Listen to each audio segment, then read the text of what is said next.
ทุกท่านมาเพื่ออัดเพื่อทำความมุ่งมาเพื่ออัดเพื่อทำนี้ตรงกับหลักศาสนธรรมที่พระพุทธเจ้าทรงสั่งสอนไว้เพื่อมรรคผลนิพพานแก่บรรดาสัตว์มีฝ่ายภิกษุเป็นต้นเจตนาของผู้บวชกับเจตนาของผู้สั่งสอนมีเจตนาของพระพุทธเจ้าเท่ากันได้แล้วผลที่แสดงออกย่อมเป็นความสงบสุขกิริยาที่แสดงออกของผู้มีเจตนาเป็นศีลเป็นธรรมอย่างเต็มใจอยู่แล้วนั้นจะเป็นกิริยาที่น่าดูทุกสิ่งทุกอย่างไม่แสลงหูแสลงตาในเวลาพูดหรือกิริยาของกายที่แสดงออกเป็นไปเพื่อความสวยงามเป็นไปเพื่อเหตุผลแห่งการพูดทุกประโยคแล้วการฟังการพูดการสนทนาระหว่างพระด้วยกันซึ่งเป็นผู้มุ่งต่อความจริงด้วยกันก็พูดอย่างมีเหตุมีผลพูดไม่ยึดไม่ถือทิฏฐิมานะความสูงต่ำตลอดความรู้วิชาวงตระกูลไม่นำสิ่งเหล่านี้เข้ามาเกี่ยวข้องทั้งสิ้นนอกจากหลักความจริงที่จะพึงได้รับจากกันและกันในขณะที่สนทนาหรือพูดจาปราศัยซึ่งกันและกันในครั้งพุทธกาลท่านก็แสดงไว้แล้วกาเลนะธรรมสากัจฉาเอตัมมังคามุตตังการศึกษาสนทนากันตามการตามเวลาในบรรดาธรรมทั้งหลายนั้นท่านเป็นมงคลอันสูงสุดไม่สนทนาไม่คุยกันแบบอวดรู้อวดฉลาดตนเรียนมากเรียนสูงมีความรู้ชั้นนั้นชั้นนี้แล้วเอาความสำคัญในชั้นภูมินั้นมาเป็นตัวของตัวมาเป็นเกียรติยศชื่อเสียงมาเป็นความรู้วิชามาเป็นทิฏฐิมานะเพราะแสดงออกเพื่อความกระทบกระเทือนจากจิตใจของตนแล้วก็ทำให้กระเทือนจิตใจของผู้ฟังซึ่งไม่ค่อยเกิดประโยชน์หรือไม่เกิดประโยชน์อะไรเลยนี่ไม่ใช่ธรรมสากัจฉาตามหลักมงคลที่ท่านแสดงไว้มงคล38ผู้ใดพูดก็ตามผู้พูดก็พูดเพื่ออัดเพื่อทำพูดเพื่อความจริงผู้ฟังก็ฟังเพื่ออัดเพื่อทำฟังเพื่อความจริงด้วยกันพูดกันเท่าไรฟังกันเท่าไรก็ยิ่งได้รับผลประโยชน์ไปเลยไม่เฟ้อคำพูดก็ไม่เฟ้อการฟังก็ไม่มากไปอันนี้เอตัมมังคารมุตตังนี่เราทั้งหลายที่มาจากที่ต่างๆล้วนมีอุปชฌาย์อาจารย์ด้วยกันทุกคนลูกเกิดขึ้นมาต้องมีพ่อมีแม่พระที่บวชมาก็ต้องมีอุปชฌาย์ธรรมวาจาจากนอกจากนั้นยังได้รับการอบรมตามสถานที่มีโอกาสมีความรู้วิชาของผู้เป็นครูเป็นอาจารย์มาเหมือนกันเป็นแต่ความหนักเบามากน้อยนั้นอาจมีต่างกันอยู่บ้างซึ่งขึ้นอยู่กับผู้อบรมการมาอยู่ด้วยกันหลายท่านหลายองค์แต่ละองค์นั้นมีจริตนิสัยต่างๆกันเป็นรายๆไปไม่ซ้ำกันแม้จะมีนิสัยเรียกว่านานาจิตตังมีความรู้สึกในแง่ต่างๆติดกันตลอดถึงกิริยาอาการที่แสดงออกต่างกันก็ตาม แต่สิ่งที่รวมกันได้ให้สนิทได้แก่ศีลได้แก่ธรรมใครจะมีอากัปกิริยาจริตนิสัยอย่างไรก็ตามมีธรรมเป็นเครื่องยืนยันเครื่องรับรองเครื่องดำเนินเครื่องปฏิบัติย่อมอยู่ด้วยกันได้เป็นผาสุกไม่มีที่จะเกิดความระแคะระคายซึ่งกันและกันว่าองค์นั้นทำอย่างนั้นองค์นี้ทำอย่างนี้จนถึงกับเกิดความทะเลาะเบาะแว้งกันขึ้นอย่างนั้นไม่มีเพราะความทะเลาะเบาะแว้งนั้นเป็นสาเหตุมาจากทิฏฐิมานะความไม่รู้ไม่ฝ่ายใดก็ต้องฝ่ายหนึ่งเป็นผู้ผิดรวมกันแล้วก็เรียกว่าผิดทั้งสองฝ่ายจึงต้องทะเลาะกันหากฝ่ายหนึ่งยังดีฝ่ายหนึ่งผิดก็ผิดคนเดียว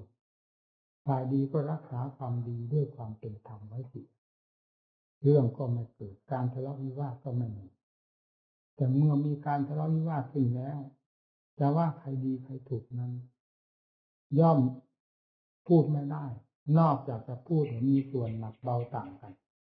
ผู้เป็นต้นเหตุทำให้คนอื่นได้รับความกระทบกระเทือนถึงกับต้องทะเลาะเบาะแว้งกันนั้นผู้นั้น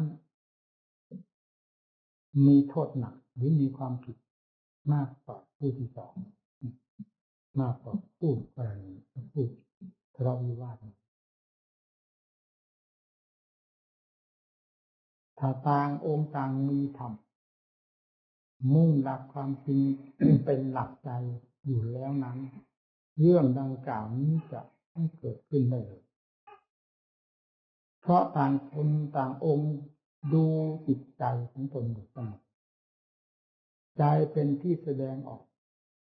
แห่งเหตุการณ์หรือเรื่องราวต่างๆผิดถูกชั่วดีเจ้าของเป็นผู้รักษาคอยกำกับดูแลด้วยความมีสติย่อมจะทราบการแสดงออกของจิตแม้แต่เพียงคิดเฉยๆก็พอทราบได้ว่าผิดถูกดีชั่วประการใดไม่ถึงกับต้องแสดงออกมาทางกิริยามารยาทให้คนอื่นได้เห็นความเป็นผู้เข้มงวดกวดขันระมัดระวังรักษาความเคลื่อนไหวของใจที่เป็นต้นเหตุเป็นตัวหลักอยู่เสมอด้วยกันอยู่แล้วเรื่องอะไรจะไม่เกิดเพราะสิ่งที่ไม่ดีทั้งหลายนั้นเป็นสิ่งที่เราถือว่าเป็นข้าศึกอยู่ในหัวใจของเราทุกท่านอยู่แล้วไหนเราจะไปส่งเสริมสิ่งที่ผิดนั้นออกมาอย่างออกหน้าออกตาถึงกับเกิดการทะเลาะเบาะแว้งกันขึ้นซึ่งเป็นความอยากไม่สมควรแก่ผู้ปฏิบัติเพื่อทำอย่างแท้จริงเลยเนี่ยว่าขวางกันอย่างนี้ อย่างนี้เราไม่เป็นอย่างนั้นแต่การกล่าวทั้งนี้เกี่ยวกับเรื่องหมู่คณะต้องพูดทั้งดีทั้งชั่วทั้งผิดทั้งถูกทั้งความสงบและความไม่สงบเป็นสาเหตุมาเพราะอะไรให้เด็กเข้าใจกันไว้ลูกศิษย์ตถาคตมีกี่องค์ก็เป็นเหมือนอวัยวะเดียวกันมีความรักความสนิทกันยิ่งกว่าวงในทั้งหมดวงลูกศิษย์ตถาคตนี้เป็นวงอัดวงธรรมเป็นวงที่ไว้อกไว้ใจได้เพราะตนเป็นผู้เชื่อตนเองแล้วด้วยธรรมเมื่อตนเองเป็นผู้เชื่อเป็นผู้มั่นใจตนเองด้วยธรรมภายในตัวเองอยู่แล้วการแสดงออกทุกสิ่งทุกอย่างในสิ่งที่ผิดจะให้เป็นไปด้วยเจตนานั้นไม่มีเลยนอกจากความผิดพลาดบ้างพอรู้เท่าไม่ถึงการนั้นอาจมีได้ผู้เกี่ยวข้องก็ซึ่งเป็นนักธรรมะด้วยกันก็ต้องให้อภัยแล้วผู้นี้ก็ต้องเห็นโทษแห่งการกิริยาแสดงออกไปไม่ดีทั้งหมดไม่ให้ผิดอีกในข้อที่ทราบแล้วรู้แล้วนี้ว่าเป็นความผิดนี่สันติธรรมก็เป็นขึ้นอยู่ด้วยกันเป็นผาวงใดที่จะมีความเหนียวแน่นมั่นคงเป็นที่ไว้ใจได้ทั้งตนเองและหมู่เพื่อนด้วยกัน ตลอดถึงผู้อื่นไม่มีวงใดจะยิ่งไปกว่าวงลูกศิษย์ตถาคตคือภิกษุบริษัทมีกล่าวถึงเรื่องที่อยู่ด้วยกันแต่มาจากชั้นวรรณะใดฐานะใดก็ตามนั่นไม่ใช่เป็นเรื่องที่จะนำมาคิดเพราะเป็นเรื่องของโลกที่เขาถือกันอย่างงมงายเรื่องที่นำมาคิดเพื่อเป็นประโยชน์แก่ตนและความร่มเย็นในหมู่เพื่อนด้วยกันก็คือธรรมรวมทั้งหมดที่มาอยู่ด้วยกันนี้คือมนุษย์ด้วยกันใครจะเป็นชาติชั้นวรรณะใดมาจากสกุลใดประเทศชาติบ้านเมืองใดก็ตามเป็นมนุษย์ด้วยกันอย่างสมบูรณ์แบบหาที่ตำหนิหรือที่บกพร่องไม่ได้เมื่อเป็นเช่นนั้นจึงมีความเสมอภาคกันด้วยความเป็นมนุษย์และบวชเข้ามาในพระศาสนาจากอุปชฌาย์ใดที่ได้รับแต่งตั้งหรือได้สมมุติอันขึ้นแล้วด้วยความถูกต้องตามหลักธรรมหลักวินัยและการบวชถูกต้องตามหลักพระวินัยโดยสมบูรณ์ตามขั้นของสมมุตินั้นแล้วก็ย่อมเป็นพระโดยสมบูรณ์เหมือนกันเพราะฉะนั้นจึงเรียกว่าเป็นสมานสังวาสคือมีความอยู่เสมอความเป็นอยู่เสมอกันในนิยมว่าชาติชั้นวรรณะสูงต่ำประการใดเมื่อสากยบุตรพุทธกิโนรสคือนักบวชนักปฏิบัติตามร่องรอยของพระพุทธเจ้าได้ดำเนินตนไปดังที่กล่าวมาแล้วนี้อยู่ที่ไหนก็เป็นผาสุกสบายตนเองก็ไม่ขวางตัวเองภายในจิตใจคนอื่นก็ไม่ได้รับความกระทบกระเทือนอาหารปัจจัยมีมากน้อยแจกจ่ายกันเพื่อเผื่อแผ่กันให้ทั่วถึงด้วยความจงรักภักดีต่อกันด้วยความเมตตาความสงสารเห็นท่านเหมือนเราเราเหมือนท่านน้ำหนักแห่งคุณค่ามีเท่ากันลิ้นปากท้องมีความจำเป็นเท่ากันไม่ว่าผู้ใหญ่ผู้น้อยมีความจำเป็นเสมอกันในเรื่องสิ่งนี้เพราะฉะนั้นการจัดการแจกอาหารการจตุปัจจัยทายทานที่บ้านได้มาจากที่ต่างๆด้วยความเป็นธรรมนั้นจึงนำไปแจกแบ่งให้ถูกต้องโดยความเป็นธรรมเช่นเดียวกับที่เขามาให้มาด้วยความเป็นธรรมสม่ำเสมอกันไปหมดนี่คือความผาสุกของพระออกจากสกุลใดมาก็ตามสกุลนั้นๆไม่นำเข้ามาเกี่ยวข้องในวงของพระให้มีเป็นเรื่องของพระล้วนๆแล้วอยู่เป็นผาสุกนำวงนำสกุลนำชาติชั้นวรรณะนำวิทยาฐานะความรู้ชั้นนั้นชั้นนี้เข้ามาเกี่ยวข้องแล้วนั่นแหละคือตัวไฟมันมาเผาหัวใจตนเองทำให้เย่อหยิ่งจองหองแล้วเหยียบย่ำทำลายผู้อื่นดูถูกเหยียดหยามคนอื่นลงได้อย่างไม่คาดไม่ฝันนั่นคือสิ่งที่จะทำความแตกร้าวแตกกันให้เกิดขึ้นเพราะมีความเหลื่อมล้ำต่ำสูงเกิดขึ้นในวงแห่งพระซึ่งเป็นวงสมานสังวาสคือความเสมอภาคแห่งกันและกันโดยสมบูรณ์อยู่แล้วพระพุทธเจ้าท่านทรงถือนักหนาระมัดระวังไม่ให้นำชาติชั้นวรรณะวิทยาฐานะความมั่งมีดีจนอะไรเข้ามาเกี่ยวข้องในวงของพระใครเข้ามาบวชในศาสนาเป็นลูกศิษย์ตถาคตทั้งนั้นนับตั้งแต่พระราชามหากษัตริย์ลงมาถึงพ่อค้าประชาชนคนธรรมดา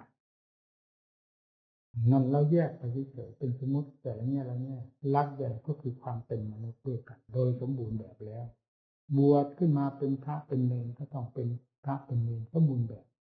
ถ้าอุปชฌาย์ รือการบวชนั้นถูกต้องตามหลักธรรมวินัยที่ทรงบัญญัติไว้แล้วจึงอยู่ด้วยกันเป็นผาสุกในการประพฤติปฏิบัติธรรมะเมื่อต่างองค์ต่างอยู่ด้วยกันเป็นผาสุกไม่มีวัฏราคายซึ่งกันและกันและเป็นเหมือนอวัยวะเดียวกันอยู่แล้วการประกอบความเพียร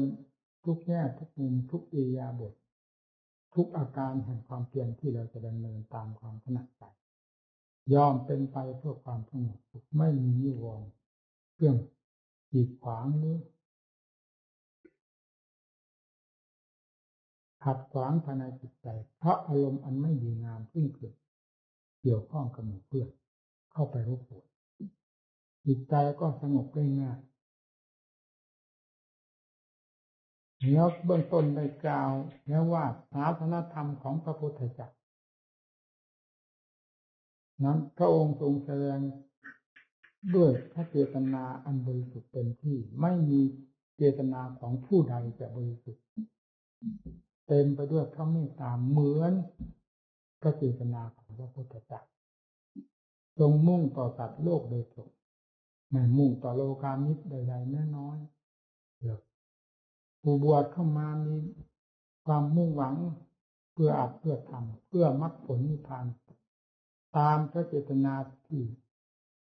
ทรงแสดงออกคือการประกาศศาสนาไว้แล้วผู้นั้นจะเป็นผู้ได้รับมรดกตามศาสนธรรมที่ประทานไว้เป็นครั้งพุทธกาลท่านว่าองค์นั้นสำเร็จพระโสดาองค์นั้นสำเร็จพระสกิทาคาองค์นั้นสำเร็จพระอนาคาองค์นั้นสำเร็จพระอรหันต์อยู่ในสถานที่นั้นที่นั้นเช่นในป่าในเขาในถ้ำเลื้อมผาเป็นต้นนี่คือท่านผู้ตักตวงเอามรรคผลนิพพานตามหลักตัวขาและธรรมของพระพุทธเจ้าเพราะพระศาสนาเป็นธรรมชาติที่ทรงคุณค่าไว้โดยสมบูรณ์ทั้งฝ่ายเหตุและฝ่ายผลฝ่ายเหตุก็ทรงแนะนำสั่งสอนไว้โดยถูกต้องไม่มีแง่ใดที่จะผิดเพี้ยนไปอันเป็นเหตุที่จะให้ขัดต่อผลซึ่งจะพึงเกิดขึ้นไม่ได้เหตุเป็นทางเดินเปิดทางให้ผลปรากฏขึ้นเกิดขึ้นโดยลำดับของผู้ปฏิบัติถูกตามเหตุคือประการปฏิบัติดีปฏิบัติชอบอย่างท่านกล่าวไว้ว่าสุปฏิปันโนอุชุญาญะสามีจิปฏิปันโนปฏิบัติดีปฏิบัติตรงไปตรงมาตามหลักธรรมหลักวินัยญาญะปฏิบัติเพื่อความรู้แจ้งเห็นจริงเพื่อมรรคผลนิพพานคือเพื่อถอดถอนกิเลสอาสวะซึ่งเป็นภัยต่อจิตใจของตนออกไปโดยลำดับด้วยญาณะปฏิบัติสามีจิปฏิบัตินี้สวยงามมากน่ากราบไหว้บูชาตนเองก็หาที่ตำหนิตนเองไม่ได้แล้วคนอื่นจะมาตำหนิได้อย่างไรที่ตนเองตำหนิตนเองไม่ได้ไม่ใช่ตนเป็นผู้เสกสรรตั้งยอตนว่าดีไปเสียทุกอย่างทั้งสิ่งนั้นไม่ดีไม่ใช่อย่างนั้นคือตำหนิตนเองไม่ได้ด้วยการปฏิบัติว่าได้ผิดเพี้ยนจากหลักธรรมหลักวินัยข้อไหนไปไม่มีเลยมีแต่ตรงแนวไปตามหลักธรรมหลักวินัยนั้นแหละตนเองก็ติเตียนตัวเองไม่ได้แล้วคนอื่นแม้เขาจะมาตำหนิติเตียนก็มันเป็นเรื่องของปากคนไม่มีประมาณหัวใจโลกหาประมาณไม่ได้เมื่อหัวใจหาประมาณไม่ได้แล้วเครื่องมือที่จะนำมาใช้เช่นปากเป็นต้นกิริยาที่แสดงออกจะหาประมาณได้เราไม่ถือมาเป็นกฎเกณฑ์หลักหรือกฎเกณฑ์ของเราที่ปฏิบัติดำเนินและถวายชีวิตจิตใจไว้อยู่เป็นประจำทุกลมหายใจของเราเรียกว่าเป็นพื้นในหัวใจของเราอยู่แล้วนั้นคืออะไรก็คือพุทธังธัมมังสังฆังสรณังคัจฉามิเราถือพระพุทธเจ้าพระธรรมพระสงฆ์เป็นชีวิตจิตใจฝากเป็นฝากตายทุกสิ่งทุกอย่างฝากไว้กับพระธรรมเราไม่ได้ฝากไว้กับปากหรือกิริยามารยาทของโลกที่หาประมาณไม่ได้พอใจเขาก็ชมเชยไม่พอใจเขาก็ตำหนิติฉินนินทา โลกธรรมเป็นสิ่งที่มีอยู่ในโลกเราเรียนธรรมะเราต้องให้รู้เรื่องของโลกธรรมซึ่งมีอยู่ในโลกเช่นเดียวกับธรรมดีชั่วมีอยู่ในโลกจะไม่ให้มาสัมผัสสัมพันธ์เราเป็นไปไม่ได้นอกจากเราจะพิจารณาแก้ไขสิ่งนั้นไม่ให้เข้ามาแปดเปื้อนภายในจิตใจที่สมกับคำว่ารักษาตน เรื่องมรรคผลนิพพานนั้นไม่มีปัญหาใดๆที่จะขึ้นอยู่กับจะเกี่ยวข้องกับธรรมที่ท่านทรงสั่งสอนไว้แล้วว่าบกพร่องส่วนใดบ้างแต่ขึ้นอยู่กับผู้ปฏิบัติคือพวกเราเองไม่มีที่อื่นเป็นที่ตำหนิถ้าตำหนิต้องตำหนิตัวของเราเองจะไปตำหนิการตำหนิสมัยว่าคืนเอามรรคผลนิพพานไปหมดจนไม่มีเหลืออยู่ในสมัยปัจจุบันนี้เลยอย่างนี้ก็ไม่ถูกจะไปตำหนิสถานที่ว่าคืนเอามรรคผลนิพพานไปหมดพระพุทธเจ้านิพพานอยู่โน้นแล้วมรรคผลนิพพานหมดไปแล้วตั้งแต่พระพุทธเจ้านิพพานไปแล้วนั้นสถานที่นั้นไม่ใช่ยักษ์ไม่ใช่ผีพอที่จะคืนมรรคผลนิพพานสิ่งที่คืนมรรคผลนิพพานนั่นคืออะไรผีตัวสำคัญก็คือความก็คือกิเลสความโลภก็เป็นผีตัวหนึ่งความโกรธเป็นผีตัวหนึ่งความรุ่มหลงงมงายเพื่อเป็นผีตัวหนึ่งราคะตัณหาแต่ละอย่างละอย่างเป็นผีตัวหนึ่งผีเหล่านี้แหละที่คืนมรรคผลนิพพานไม่ให้โผล่ออกมาได้เลยจนจมมิดไม่มี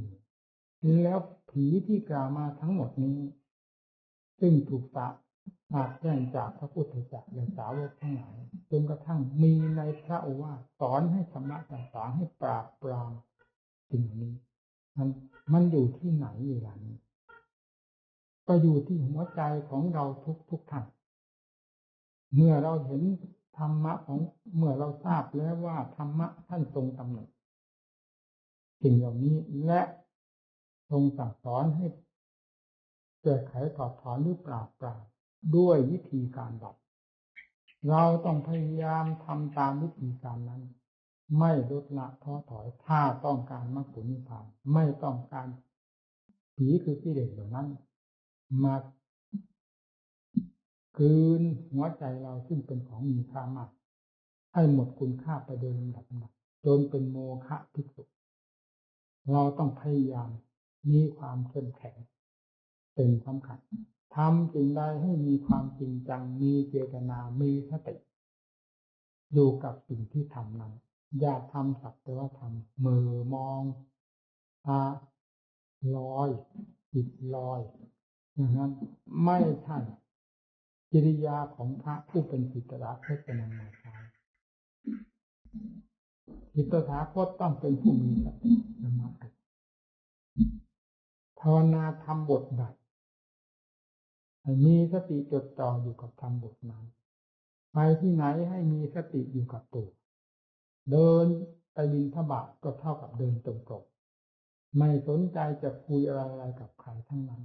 นอกจากดูหัวใจที่แสดงอาการอย่างใดขึ้นมาซึ่งส่วนมากก็มีแต่ส่วนสั่งสมกิเลสมันแสดงขึ้นมาอยู่เสมอในเวลาที่เราเผลอสติจึงต้องระมัดระวังเดินจงกรมไปบิณฑบาตในบ้านมันถึงเรียกโคจรบิณฑบาตครั้งพุทธกาลท่านออกไปโปรดสัตว์ทำไมจึงเรียกว่าไปโปรดสัตว์ก็เพราะท่านเหล่านั้นพระพุทธเจ้าพระอรหันต์ท่านเป็นพระผู้ประเสริฐควรแก่การโปรดสัตว์ได้โดยสมบูรณ์ไปที่ไหนก็เป็นสิริมงคลแก่หูแก่ตาของเขาได้กราบไหว้บูชาได้เห็นเป็นขวัญใจแล้วได้ทำบุญให้ทานกับท่านเป็นสิริมงคลแก่เขาทั้งนั้นนี้เรียกว่าเป็นการโปรดสัตว์จึงสมนามว่าโปรดสัตว์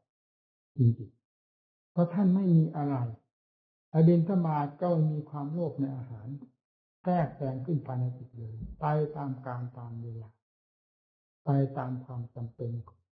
ของเหตุของผลของอัตธรรมและธาตุขันธ์ยังอาหารมาขบบริโภคขบฉันให้พอยังชีวิตให้เป็นไปในวันหนึ่งวันเรียกว่ายาปนมัตจัดแต่ว่าเยียวยากันไปเท่านั้น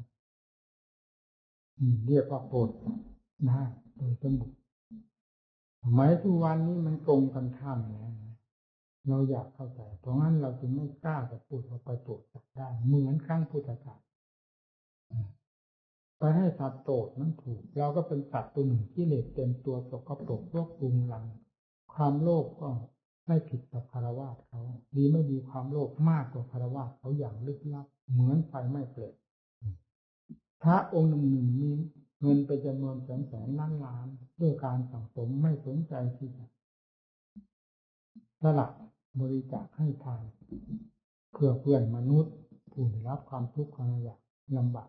ให้สมกับว่าเป็นลูกศิษย์ตถาคตผู้เต็มไปด้วยจิตเมตตาความโลภก็กลายมากกว่าเขาความโกรธใครมาแตะไม่ได้พระเป็นตัวที่มีทิฏฐิมานะจัดที่สุดเพราะอาศัย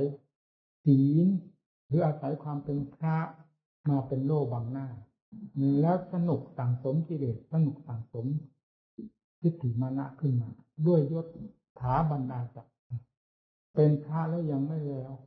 ยังเป็นพระครูบัณฑิตใบดีกามเป็นเจ้าฟ้าเจ้าคุณขึ้นไปเรื่อยๆถ้าเราหลงเมื่อไรก็นั้นแหละตัวเสนียดจันไรมันอยู่ตรงนั้นแล้วจะไปโปรดสัตว์ได้ยังไงเนี่ยเขาสัตว์เขาโปรดเราบิณฑบาตก็แย่งกันยิ่งกว่าสุนัขเราพูดตามหลักความจริงที่เห็นที่รู้กับตาอันนี้ใครปฏิเสธไม่ได้เดินเข้าไปในกรุงเทพก็รู้เราจะไม่บอกย่านนั้นย่านนี้มันมีแล้วมันดูได้มานั่นแหละถ้าใจไม่มีธรรมที่อย่างเดียวมันก็เหมือนกับสัตว์ทั้งที่ผ้าเหลืองห่อตัวหุ้มตัวอยู่นั่นแหละว่าตัวเองก็สำคัญว่าตนเป็นพระทำอย่างนั้นได้อย่างไรมันก็ทำได้เพราะกิเลสพาให้ทำความโลภพาให้ทำความทิฏฐิมานะก็จัดใครจะสั่งสมทิฏฐิมานะอย่างลึกลับจัดยิ่งกว่าพระก็ญาติโยมเขาจะพูดอะไรก็ไม่อยากพูดเพราะเห็นแต่ผ้าเห็นผ้าเหลืองติดตัวเคารพผ้าเหลืองผู้ที่เอาผ้าเหลืองเป็นโล่บังหน้าก็สนุกสั่งสมความชั่วช้าเหล่าหมดขึ้นในตัวของตัวไม่มีความรู้สึกตัวเลยอย่างนี้จะเรียกว่าไปโปรดสัตว์ได้อย่างไรเอาอะไรไปโปรดเขาทำแม่นิดเดียวก็ไม่มีในใจถ้ามีในใจไปแย่งกันทำไมเวลาบิณฑบาตไม่ใช่หมาแย่งกันแย่งอาหารกันเรียกว่าโปรดได้เลยต้องเรียกว่าเขาโปรดถึงจะถูกนี่มันตรงกันข้ามได้เลยถ้าพระเราตั้งใจประพฤติปฏิบัติตามหลักธรรมที่นายที่ตถาคตทรงสั่งสอนไว้โดยชอบธรรมและพระเมตตาล้วนๆนี้แล้วพระจะจนพระจะตายเพราะไม่มีใครให้ทานก็ขอให้ดูสักทีให้ได้เห็นศาสนาของพระเจ้าที่สอนไว้ว่าโดยถูกต้องนั้นจะขัดแย้งกับอันนี้มาบิณฑบาตไปด้วยอัดด้วยธรรมไม่มุ่งหวังอาหารลาภยศอะไรทั้งนั้นแหละไปตามอัตตามธรรมโคจรบิณฑบาตดังท่านแสดงว่าแบบปิญญาโลปโภชนานิสาปปัญชาตาเตยาวจิวังสร้างหูกรณีอยู่มันประชาสมุทรแล้วท่านทั้งหลายจะบิณฑบาตมาฉันด้วยกำลังตีแข้งของตนและพึงทำอย่างวิสาทำความวิสาไปตลอดชีวิตเลยเพราะนี้เป็นงานที่ชอบทำอย่างยิ่งแล้วกับท่านทั้งหลายนะไปบิณฑบาตแล้วก็ไปแบบที่ว่านี่นะแต่ว่าโปรดเราโปรดเขาก็พอพูดได้นี่แหละเดินไปถึงไหนจิตกับตัวอย่าให้คลาดเคลื่อนจากความเพียรผู้ต้องการถอดถอนกิเลสมันฝังจมอยู่ภายในจิตใจทุกเวลาให้เห็นภัยของมันเสมอ ทุกอิริยาบถทุกอาการเคลื่อนไหวอย่าเผลอตัวอย่าเห็นสิ่งใดว่าเป็นของดีของวิเศษในโลกนี้มันเต็มไปด้วยโลกอนิจจังทุกขังอนัตตาเดือดร้อนกันไปทุกหย่อมย่าเราอยากเข้าใจว่าจุดใดแดนใดสถานที่ใดทวีปใดจะมีความสุขในโลกนี้ถ้ากิเลสจังฝังใจของสัตว์จนจมและพอกพูนขึ้นทุกวันดังที่เห็นอยู่นี้แล้วเราจะหาความสุขไม่เจอแล้วไม่ต้องพูดว่าคนนั้นมีทรัพย์สมบัติมากคนนั้นมีความรู้ความฉลาดมากเรียนจบปริญญาตรีปริญญาโทปริญญาเอกมหาบัณฑิตอะไรก็ตามอันนั้นเป็นกิริยาอาการอันหนึ่งที่เกิดสรรตั้นยอขึ้นเพื่อคนได้นับหน้าถือตาให้เป็นเกียรติยศชื่อเสียงเป็นเครื่องส่งเสริมอำนาจศาสนาเป็นเรื่องของกิเลสเกิดสรรกันขึ้นหาความจริงไม่ได้ที่มีกิเลสตัวกิเลสจริงๆแล้วมันไม่ได้อยู่ที่นั่นมันอยู่ที่จิตก่อกวนคนให้รับความทุกข์ความลำบากอยู่เช่นเดียวกันหมดไม่ว่าจะเป็นชาติชั้นวรรณะมีจนขนาดไหนกิเลสคงเป็นกิเลสอยู่เช่นนั้นเมื่อกิเลสคงเป็นกิเลสอยู่ภายในจิตใจแล้วกิเลสเคยให้ความสุขแก่คนที่นอกจากให้ความทุกข์โดยมากน้อยเท่าที่มีอยู่ภายในใจเท่านั้นหากว่ากิเลสเป็นสิ่งที่ทำโลกให้สุขมีความสุขทำโลกให้มีความเจริญรุ่งเรืองเป็นของอัศจรรย์ได้แล้วพระพุทธเจ้าก็ไม่ทรงสอนให้ชำระถอดถอนหรือปราบปรามกิเลสซึ่งถือว่าเป็นพิษภัยนี้ออกจากใจนอกจากจะทรงสั่งสอนให้ส่งเสริมและสั่งสมกิเลสให้มากๆเท่านั้นนี่ไม่มีในพระคัมภีร์ของพระพุทธเจ้าพระองค์ใดเราเป็นลูกศิษย์ตถาคตทำไมจึงต้องฝืนความรู้ความเห็นความฉลาดจอมปราบทั้งคือของพระพุทธเจ้าทั้งหลายฝืนประจานกิเลสโดยไม่รู้สึกกิเลสว่าเป็นสิ่งที่เป็นภัยต่อตนเองจนลืมเนื้อลืมตัวไม่เห็นว่ากิเลสนั้นเป็นภัยเลยความคิดความเห็นคำพูดคำจากิริยาการที่แสดงออกด้วยความอยากที่นี้ใดประเภทใดไม่เคยนำสติปัญญาเข้าไปแยกแยะพิสูจน์ทั้งตวงกันบ้างพอเห็นแง่หนักเบาของกันและกันแล้วเห็นแง่ความผิดความถูกของกันและกันบ้างเลยแล้วเราจะถือว่าเราแก้กิเลสที่ตรงไหนการแก้กิเลสต้องพิสูจน์กิเลสถึงจะรู้เรื่องพิสูจน์ความคิดความปรุงของตนพิสูจน์ความอยากโน้นอยากนี้อยากอะไรบ้างกิเลสมันบกพร่องอยู่เสมอตามปกติแล้วความบกพร่องมันจึงต้องอยากต้องหิวตาดูไม่มีวันอิ่มพอหูฟังไม่มีวันอิ่มพอไม่มีวันเบื่อจมูกลิ้นกายเครื่องสัมผัสทั้งพันไม่มีสิ่งที่อิ่มพอในธรรมท่านกล่าวลงย่อ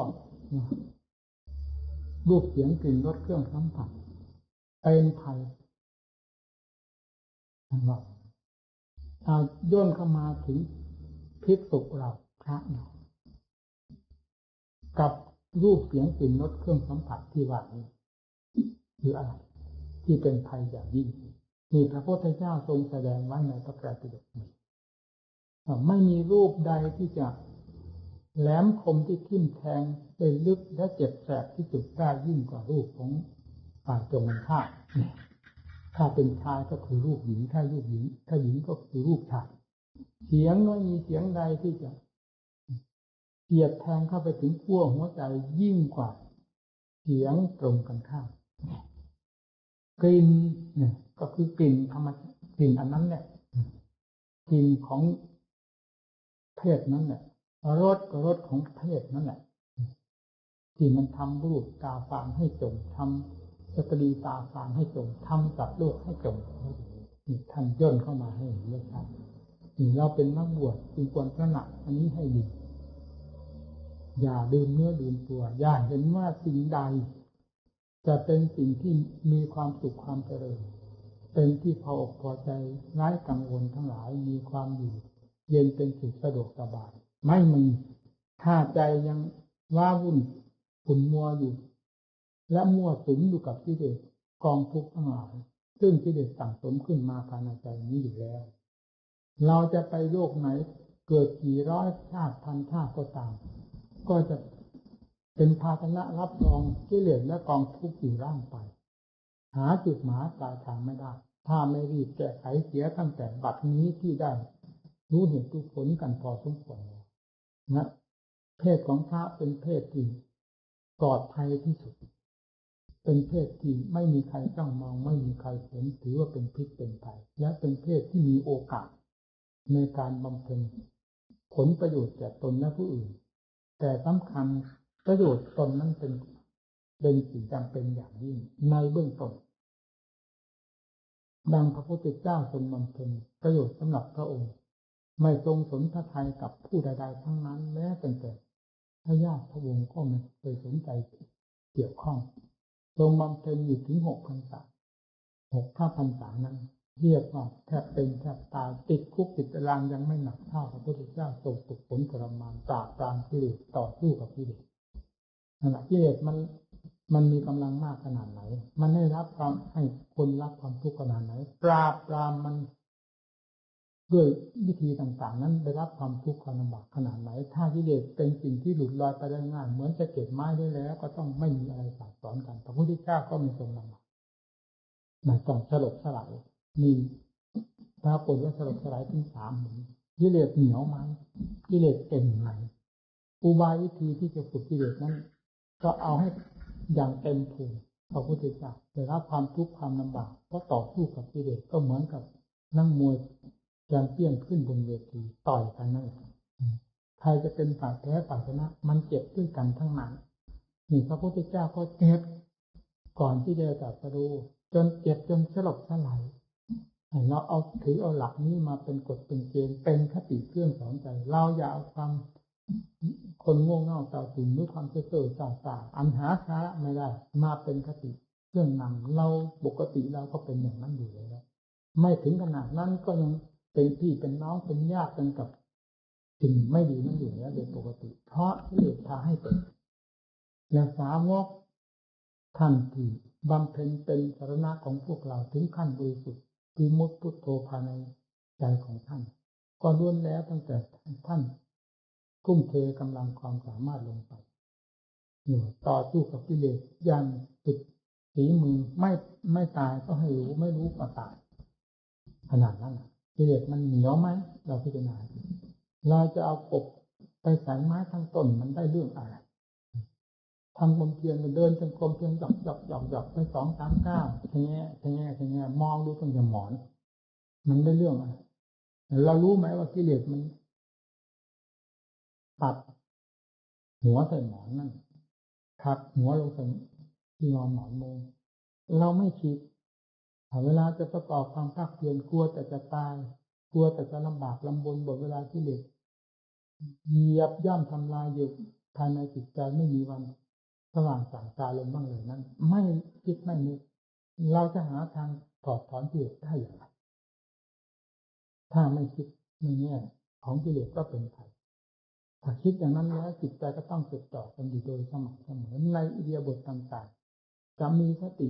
ระมัดระวังตัวเพราะเรื่องอันตรายไม่ใช่เรื่องเล็กน้อยต้องระวังอันตรายกิเลสเป็นอันตรายเป็นภัยต่อเราเราก็ต้องระวังอย่างนั้นแล้ววันหนึ่งแน่นอนเราจะเห็นกิเลสหงายท้องให้เราดูว่าฟันหันแหละมันไปจนไม่มีสิ่งใดเหลือเพราะอำนาจแห่งความเพียรนี่เป็นหลักสำคัญที่ทั้งหลักที่เราทั้งหลายจะพึงนำไปพิจารณาและปฏิบัติต่อกิเลสเราอย่าเข้าใจว่ากิเลสมันอ่อนโยนนิ่มนวลอยากจะรู้กับมันก็ให้เวลาเข้าต่อสู้มันนั่นแหละจะเห็นว่ามันแข็งแกร่งขนาดไหนเราแพ้มันทุกทีแล้วมันจะอ่อนนุ่มได้อย่างไรเมื่อมันแพ้มันทุกทีเดินเป็นกลมก็แพ้มันนั่งสมาธิก็แพ้แต่ภาวนาท่าไหนก็ไม่พ้นที่จะแพ้มันเพราะความพลั้งเผลอนั่นแหละเป็นของสำคัญแต่นั่นก็ทำให้เกิดความขี้เกียจอ่อนแอขึ้นมาความขี้เกียจอ่อนแอก็เป็นเรื่องของกิเลสอีกเนี่ยมันมีแต่เรื่องกิเลสสวมรอยอยู่ตลอดเวลาธรรมะเราจะแทรกที่ไหนแทรกลงที่ความตั้งใจแทรกที่ความระมัดระวังให้มีสติไม่ได้อยู่กับบทธรรมบทใดก็ตามให้อยู่กับตัว จนเป็นสัมปชัญญะคือความรู้สึกตัวอยู่เสมอขึ้นจิตเมื่อมีสติเป็นเครื่องรักษาย่อมไม่ถูกกิเลสมาทำลายย่อมไม่ถูกกิเลสรบกวนไม่ถูกกิเลสเหยียบย่ำทำลายรักษาไปอยู่ไม่ถอยไม่หยุดไม่ถอยกิเลสก็ค่อยเบาลงไปเบาลงไปนี่คือวิธีการของผู้จะนำตนให้หลุดพ้นจากทุกข์ตามหลักธรรมของพระพุทธเจ้าที่เป็นมัชฌิมาคือท่ามกลางแห่งมรรคผลนิพพานอยู่เสมอและท่ามกลางได้แก่ความเหมาะสมแห่งการแก้กิเลสทุกประเภทอยู่เสมอไม่มีกิเลสประเภทใดที่จะนอกเหนือไปจากมัชฌิมาปฏิปทาของพระเจ้าได้และไม่มีกิเลสประเภทใดที่จะไม่ตายไม่คิดหายเพราะมัชฌิมาปฏิปทานี้ถ้าเรานำมาใช้ให้เหมาะสมกับกิเลสประเภทนั้นๆด้วยความเอาจริงเอาจังอะไรอธิบายเป็นแค่นี้ไปก่อนท่านบรรยาย